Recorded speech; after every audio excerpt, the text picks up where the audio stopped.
পুরাটা রাত টেনশনে আছিলাম। মরক্কো আর ব্রাজিলের খেলা লইয়া টেনশন করতে করতে ঘুমাইতে পারি না। এখন বাজে ভোর 6:30।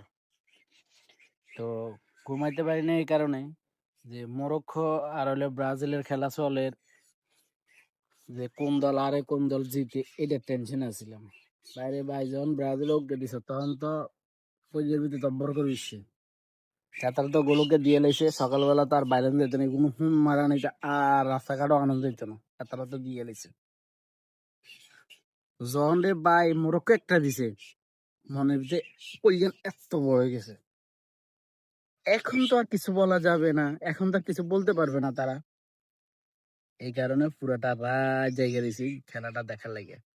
খেলাটাও দেখলাম, মোটামুটি ড্র হয়েছে, মরক্কোর একটা ব্রাজিলের একটা। এরপরও হালারা ট্রল করবো যে আমাদের নেইমার ছিল না, থাকলে আমরা অবশ্যই এটা জিততাম। দেখ, তোরা ট্রল কর, যা মতন তা কর, কোনো সমস্যা নেই।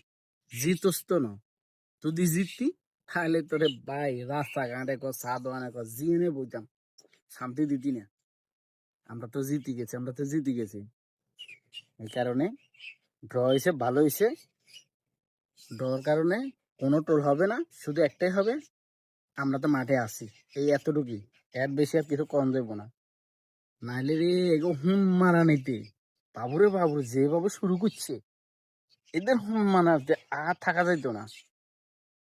ড্র হয়েছে, মাথা ত্রাইছে। একে একে।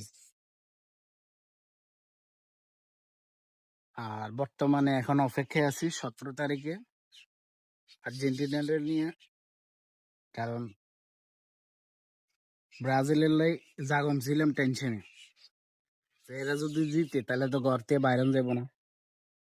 শালারা সারাক্ষণ শুধু এটা করবো সেটা করবো।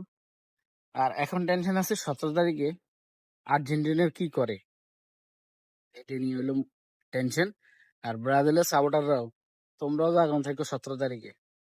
আর তোমরা আবার ওই দিন টেনশন বাড়িয়ে দিব, বুঝো না? কারণ হলো নেইমার ম্যাচ হারার মতো না, আর্জেন্টিনার ম্যাচ হারার মতো না। তোমরা টেনশনে থাকো, যেমন আজকে রাতে আমরা টেনশনে ছিলাম, তেমন 17 তারিখ রাইতে তোমরা টেনশন করবা, ঠিক আছে?